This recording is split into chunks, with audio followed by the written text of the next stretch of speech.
Ji welcome back. So I hope कि Duhamel's integral आपकी अच्छी तरीके से समझ में आया है and now will be applying the concept of that Duhamel integral to different types of impulsive loading, and the first type of load that we'll be considering is the step force. अब step force क्या होती है इसको हम समझने की कोशिश करेंगे कि what exactly is the step force. So a step force jumps, ये ले लेता हूँ कि a step force jumps suddenly from 0 to P naught. किसी एक पॉइंट के ऊपर 0 के ऊपर थी और वहाँ से एकदम से जंप करेगी P नॉट के ऊपर और फिर वहाँ will remain stage constant at that value.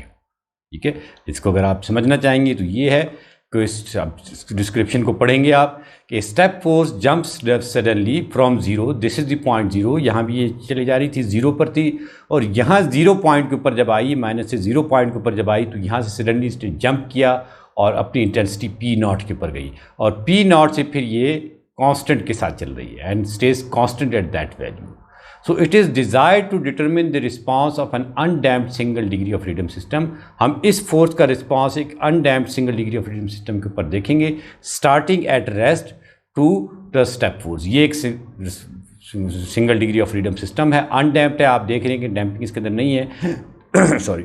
तो इस जो फोर्स है ये पीटी फोर्स कैसी फोर्स होगी, ये एक स्टेप फोर्स होगी. और स्टेप फोर्स कैसी फोर्स होगी जो कि 0 से जंप करती है P नॉट के ऊपर and then stays constant at that value of P naught. Okay, तो इस सिस्टम के लिए हम अपने इस रिस्पांस को स्टडी करेंगे एंड देन विल सी कि किस तरीके से we can apply the concept of the Duhamel's integral to this type of force and this type of force is a step force.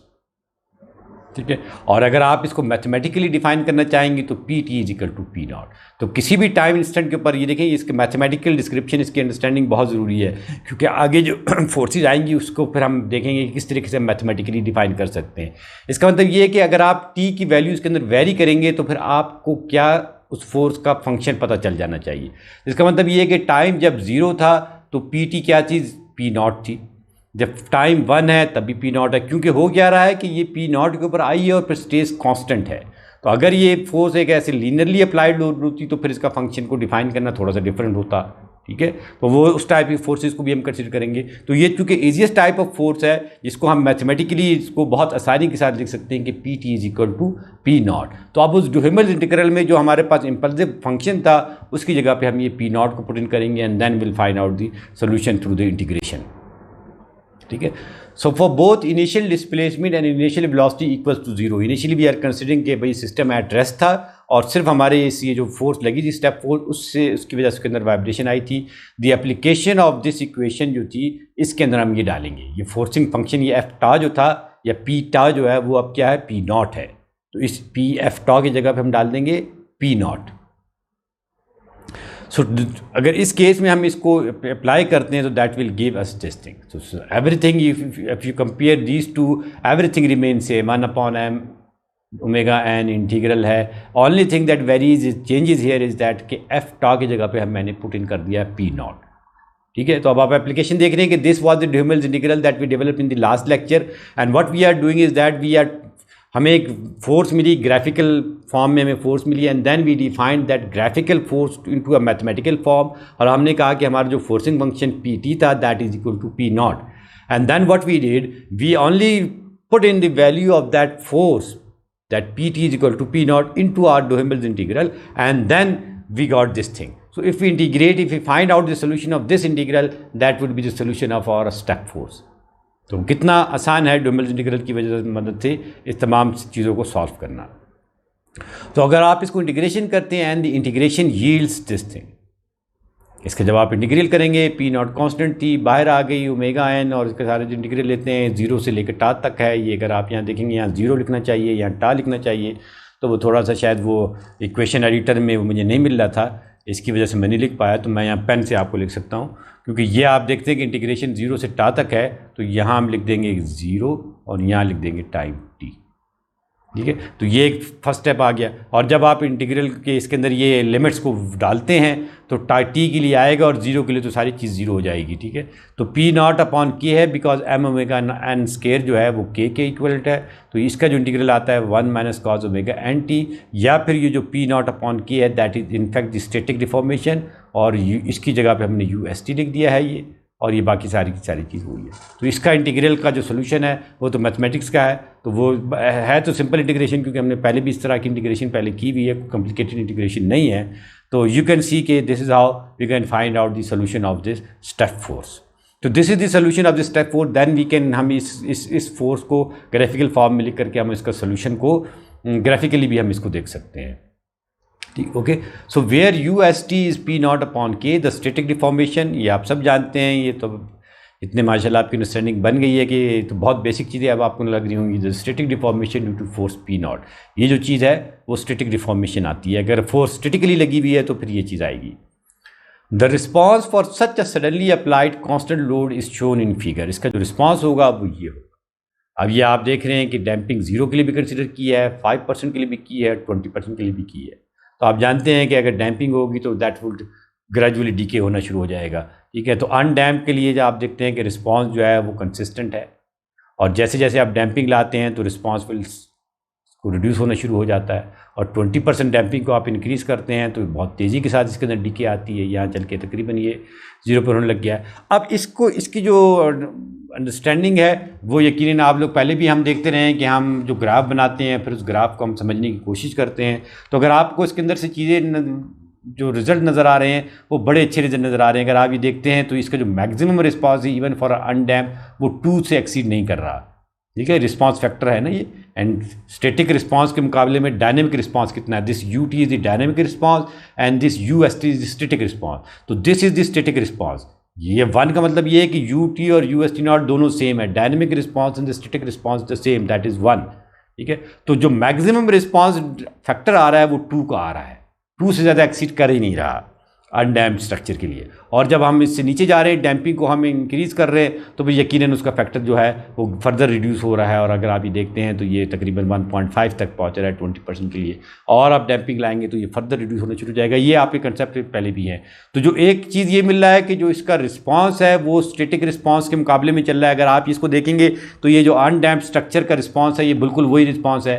Only difference, अब ये इसकी शायद मैंने आगे डिस्कशन भी की है, ये आगे चल के देखते हैं। तो ये वही तस्वीर को, उसी फिगर को मैंने यहाँ दोबारा लिखा है और इसके ऑब्जर्वेशन को हम देख रहे हैं कि it can be observe that this solution is very similar to the solution for the free vibration of the undamped oscillator. बिल्कुल लेक्चर नंबर स्टार्टिंग लेक्चर थे वो मैंने उसकी फिगर भी इंक्लूड की है। इस और इसको अगर आप देखेंगे तो they are nearly the same. Difference जो आपको नज़र आ रहा है कि यहाँ इस चीज़ में नज़र आ रहा होगा कि ये टाइम लाइन के ऊपर चल रहा है, हमारी टाइम लाइन यहाँ ये है, लेकिन यहाँ जो इसका बॉटम लाइन चल रही है वो रिस्पॉन्स जो जिस चीज़ के अबाउट वाइब्रेट कर रहा है, ये जो चीज़ थी ये इसके अबाउट जो वाइब्रेशन है, ये जो पॉइंट है वो इसका स्टैटिक डिफॉर्मेशन वाले के अबाउट ये मूवमेंट कर रहा है। जबकि इसके अगर आप देखेंगे तो यहाँ इस तरह की चीज़ नहीं है।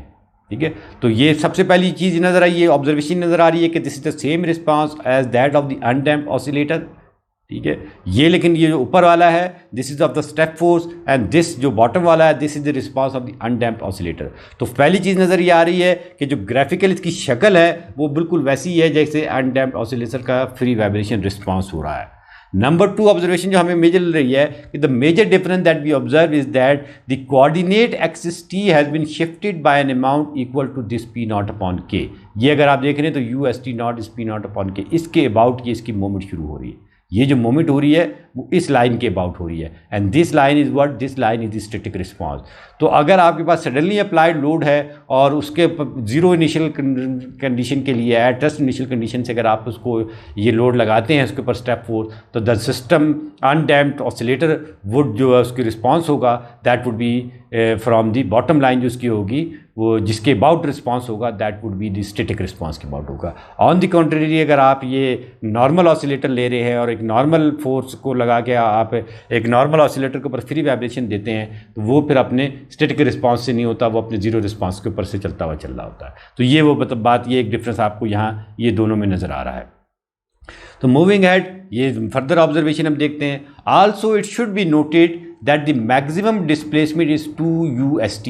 एस टी ये उसमें जाना चाहिए, सब्सक्रिप्ट में नहीं जा सका हूँ कि जो मैक्सिमम डिस्प्लेसमेंट है वो 2 UST है। अगर आप यहाँ देख रहे हैं तो किसी जो हमारे पास वर्स्ट केस आता है या जो लाइटेस्ट केस आता है, जहाँ डैम्पिंग अनडैम्प आता है, वो कि आपको सबको मालूम है कि डैम्पिंग इनएविटेबली हर जगह में प्रेजेंट होती है और वो with in the range of 20% होती है, इसलिए हम मोस्टली 20% की रेंज में इसको दिखाते हैं।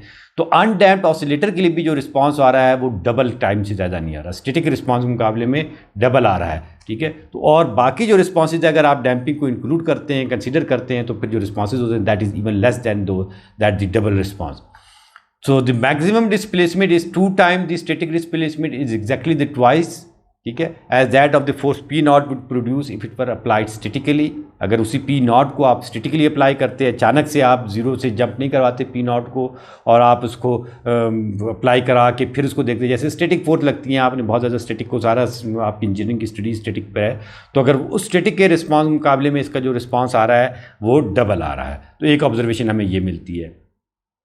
So from this we have found an elementary but very important result। क्या रिजल्ट हमें मिलता है कि the maximum displacement of a linear elastic system for a constant force applied suddenly is twice the displacement caused by the same force applied statically।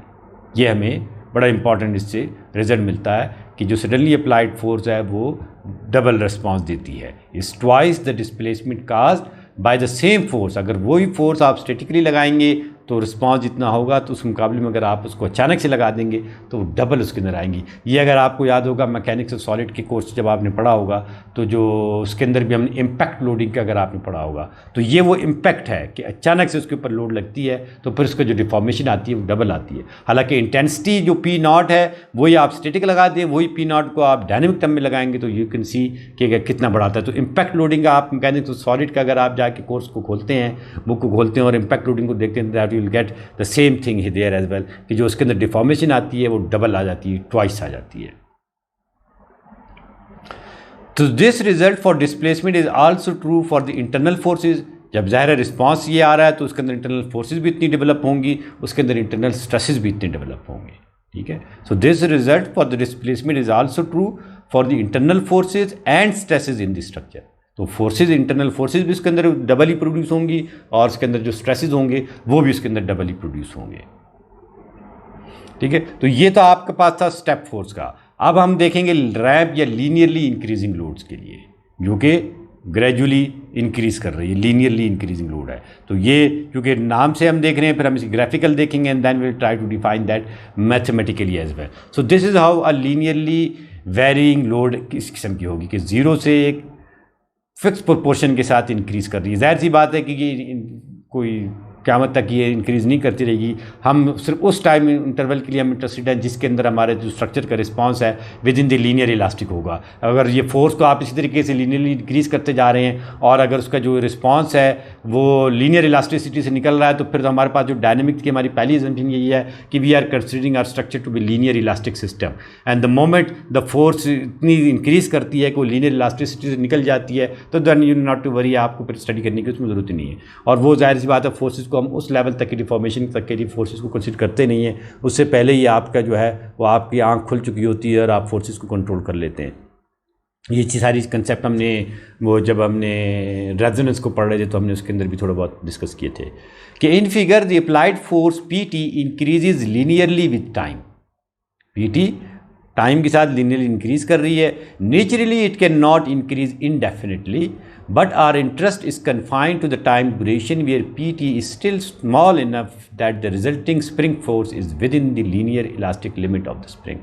That's what ये मैंने आपको भी समझा भी दिया है। तो अब हमने करना क्या है, हमें करना ये है कि we will try to define this graphical force into a mathematical term। हम देखेंगे कि ये अगर हम किसी भी टाइम इंटरवल के ऊपर हम ऐसी कोई इक्वेशन बना सकें कि जहाँ ये जो फोर्स की डिस्क्रिप्शन ग्राफिकल है वो मैथमेटिकली भी ट्रू हो सकती है। नहीं, जिस टाइम इंस्टेंट के ऊपर अगर मैं टाइम इंस्टेंट 0 लूँ, उस इक्वेशन के अंदर डालूँ तो मुझे फोर्स P0 मिल जाएगी। अगर मैं उस टाइम इस इक्वेशन के अंदर टाइम को T=TR डालूँ तो मुझे इंटेंसिटी P0 मिल जाएगी, ठीक है। तो ये इस चीज़ को हमें डिफाइन करना पड़ेगा मैथमेटिकली कि क्या है। तो वो बड़ी आसान है ये। तो use of the Duhamel's integral to obtain the solution, ठीक है, विल डेफिनेटली हम ड्यूहेमेल्स इंटीग्रल की एप्लीकेशन पढ़ेंगे। तो अप्लाइड फोर्स को अगर हम मैथमेटिकली डिफाइन करना चाहें तो that we can define like this कि P0 × T/TR, ठीक है। तो ये बड़ी आसान सी चीज़ है तो अगर आपने इसको मैथमेटिकली डिफाइन भी करना है तो मैं आपको थोड़ा सा कंसेप्ट दे सकता हूँ, क्योंकि लीनियर वो है तो ये आपने इसके कंसेप्ट पहले से पता भी है आपको कि अगर ये आपके पास P0 था, ये आपके पास T0 था और इस पॉइंट के ऊपर T जो था वो TR था। तो लेट सपोज मैं अगर किसी इस टाइम इंस्टेंट के ऊपर लेता हूँ और ये टाइम यहाँ x है, ओके। तो आपको पता है कि अगर हम सिमिलर ट्रायंगल लगा लें कि जब ये P0 था तो टाइम था TR, ओके। और इस जगह के ऊपर आप टाइम निकालना चाह रहे हैं, यहाँ पे टाइम के ऊपर जो भी अगर इसकी वैल्यू y है तो उस जगह के ऊपर इसका जो टाइम है वो t है, किसी भी टाइम इंस्टेंट के ऊपर। तो दिस इम्प्लाइज दैट कि y is equal to T/TR, ये t यहाँ चला जाएगा इंटू P0। तो ये अगर आप देखते हैं तो हम इस इक्वेशन को मैथमेटिकली इस तरीके से लिख सकते हैं। अब इसका लिखने का मकसद क्या है कि अगर आप यहाँ टाइम को 0 पुट करेंगे तो आपकी वैल्यू क्या आनी चाहिए, 0। जब टाइम को आप यहाँ 0 पुट करेंगे तो whole this thing would become 0। जब टाइम को आप TR पुट करेंगे तो TR divide by TR would be equal to 1 and this would be P0 and yes.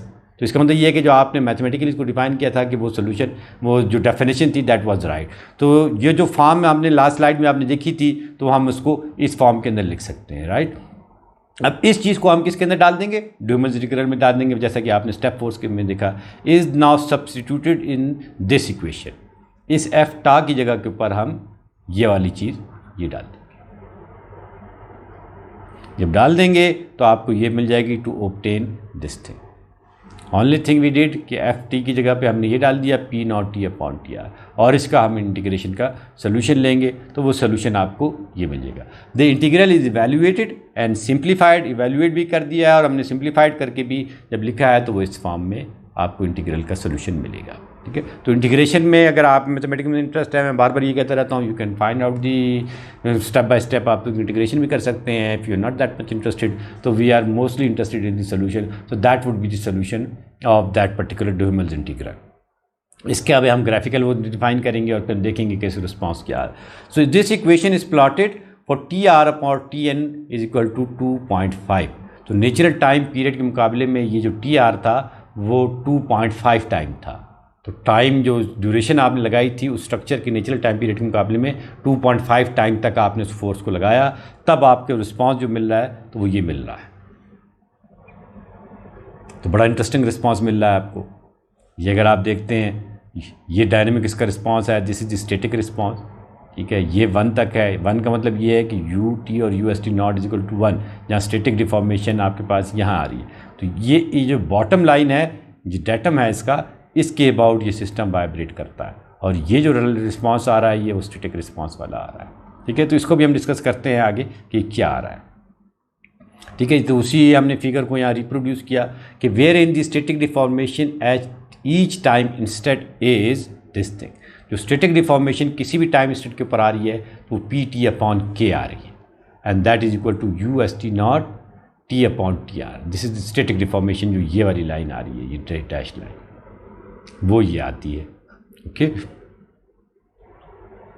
Is also shown, ये भी हमने इसके अंदर दिखा दिया है।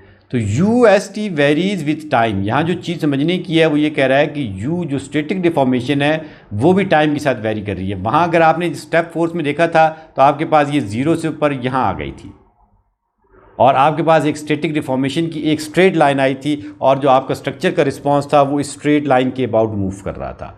अब यहाँ ये चूँकि ये फोर्स भी लीनियरली वेरी कर रही है तो हर टाइम इंस्टेंट के ऊपर स्टैटिक रिस्पॉन्स होगा और वो जो स्टैटिक रिस्पॉन्स होगा वो भी टाइम डिपेंडेंट होगा। यहाँ अगर आपने इसका जो रिस्पॉन्स अगर आपको याद होगा, इसका रिस्पॉन्स हमने ये बना दिया था, हमने कहा था कि दिस वाज 1 और दिस वाज 2 और हमने जो अपनी वाइब्रेशन शो की थी वो यू शो कर दी थी, ठीक है। तो अगर आपने एग्जैक्ट शो करनी है अनडैम्प्ड स्ट्रक्चर के लिए तो वो इस किस्म की आ जाती है। तो ये 2 के अबाउट मैक्सिमम डिफॉर्मेशन 2 थी। यहाँ क्या हो रहा है कि जो इसकी स्टैटिक रिस्पॉन्स है that is also time dependent. ये वो फ़र्क मैं ये हाईलाइट करना चाह रहा हूँ कि in the case of step force जो हमारा स्टैटिक रिस्पॉन्स है that was static, but in the case of this linearly varying force your static response is also time dependent and it varies with the time. और जो आपकी vibration इसके पास आ रही है वो इस स्टैटिक रिस्पॉन्स के अबाउट आ रही है, वहाँ स्टैटिक रिस्पांस ये था और इसके अबाउट आ रही थी। अब ये जो स्टैटिक रिस्पांस है ये भी टाइम डिपेंडेंट है। This static response is not time dependent, this is the straight line in the case of the step force, but in the case of the linearly increasing force that was the static response and your vibration was moving about the static response as you can see in this figure. Okay, और जो only factor इसके अंदर very कर रहा है कि वो जो डिफर कर रहा है is by the scale 1/k के हिसाब से वेरी कर रहा है। ये अगर आप देखते हैं कि यू एस टी नॉट को, अगर आप इस चीज़ को यहाँ देख लें कि u S T is time dependent is equal to 1/k P T. तो 1/k टाइम जो है वो 1/k क्या है? स्टिफनेस। अगर आपको पता है कि F is equal to kx होता है, जो स्प्रिंग की इक्वेशन है वो ये है, और जब हम इसको डिफाइन करते हैं तो वो ये होती है, and this the slope of this line is k। Okay, तो ये वो 1/k है। तो it is seen that the system oscillates at natural time period Tn about the static solution. जो उसका स्टैटिक सोल्यूशन है उसके अबाउट ही वो मूव करेगा, same as in the case of the step force में भी स्टैटिक सोल्यूशन के about ही मूव कर रहा था, लेकिन वहाँ स्टैटिक सोल्यूशन जो था वो खुद भी स्टैटिक था, लेकिन यहाँ जो स्टैटिक सोल्यूशन है वो भी एक टाइम डिपेंडेंट सोल्यूशन है। That is the difference between the two. So that was the, ये हमारा सेकंड पार्ट था। इंशाल्लाह जो हमारा नेक्स्ट पार्ट होगा उसके अंदर हम इसके दोनों की कम्बिनेशन को लेकर चलेंगे, step force plus linearly increasing force, ताकि इन दोनों का जो सोल्यूशन है उसको हम फिर मर्ज करके देखेंगे कि अगर हमारे पास इस किस्म की फोर्स आ रही है तो वो फिर हमारे पास क्या रिस्पॉन्स होगा। ठीक है, सो सी यू इन नेक्स्ट पार्ट।